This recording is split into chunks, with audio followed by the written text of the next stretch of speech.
que nous disons, c'est une forme de maturité parlementaire. On prend acte de ce à quoi ressemble notre Assemblée et on prend acte de ce qui s'est passé au moment des élections. Ce qui s'est passé au moment des élections, nous l'avons dit, c'est que nous sommes arrivés en tête, mais que nous n'avons pas de majorité absolue à l'Assemblée nationale. Et donc nous disons que nous allons au gouvernement et que nous sommes prêts à des compromis avec cette Assemblée. À quelles conditions ?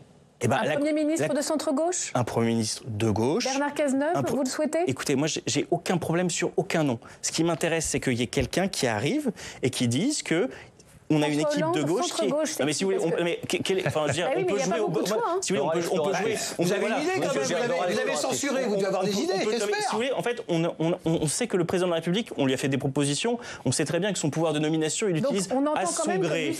N'est plus une priorité. Non mais ce qu'on dit, c'est maintenant, on sait très bien comment il fonctionne avec son pouvoir de nomination, on sait très bien qu'il ne se sent pas lié par le résultat des élections, par la proposition que lui fait la coalition arrivée en tête, donc on attend. Mais ce qu'on lui propose en méthode, c'est-à-dire nommer un Premier ministre de gauche. Donc on ne met pas même de préalable sur le nom. Vous voyez comme on fait des efforts. Nommer un Premier ministre de gauche qui est ouvert sur une assemblée de fonds républicains. Des insoumis dans ce pacte de non-censure ne condamne pas ce pacte dès le départ. Mais pardon, les insoumis du capitaine Haddock avec les insoumis. Vous n'étiez pas dans le Fonds républicain. Je comprends que vous ne compreniez pas ce que nous avons fait. J'ai aucun problème. Donc, si vous voulez, vous pouvez suivre mes indications, mes prises de position, c'est très clair. D'accord. Mais en tout cas, c'est pas clair pour tous les députés de votre camp à l'Assemblée nationale. Vous le savez très bien.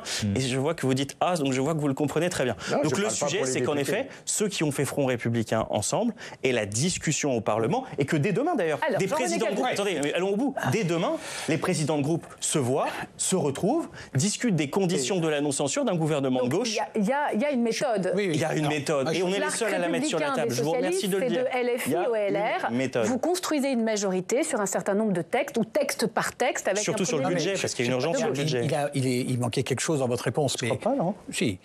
Mais nous, on est absolument d'accord avec cette méthode. Un gouvernement de gauche, c'est ce qu'on a. Eh ben c'est parfait. Écoutez, on a proposé, une bonne nouvelle. On a proposé depuis le début de rassembler l'arc républicain du Parti socialiste aux Républicains. Oui, donc vous ne mettez pas les insoumis dans l'arc républicain. Visiblement. On peut mettre les Verts et le PC. Écoutez, je vous ai écouté, monsieur le sénateur. Non, écoutez, c'est moi. Qui s'est désisté chez vous ? Qui s'est désisté chez vous pour que vous soyez élu face au RN ? Est-ce que vous pouvez le dire, s'il vous plaît ? Et réciproquement, et je serai. C'était un insoumis ou pas ? C'était un insoumis, mais si c'était pas désisté, je serais quand même passé. Bah non, c'est faux. Le RN était devant vous au premier tour, vous le savez. Si c'était pas désisté, vous ne seriez pas là. C'est pas vrai. Donc, allez au bout de la logique du Front républicain. Allez, c'est intéressant de vous entendre. Qu'est-ce que vous répondez ? Contrairement à ce que vous pensez, les socialistes locaux auraient préféré ma candidature que beaucoup ont voté pour moi. Avancer, et puis ensuite je vous donne la parole.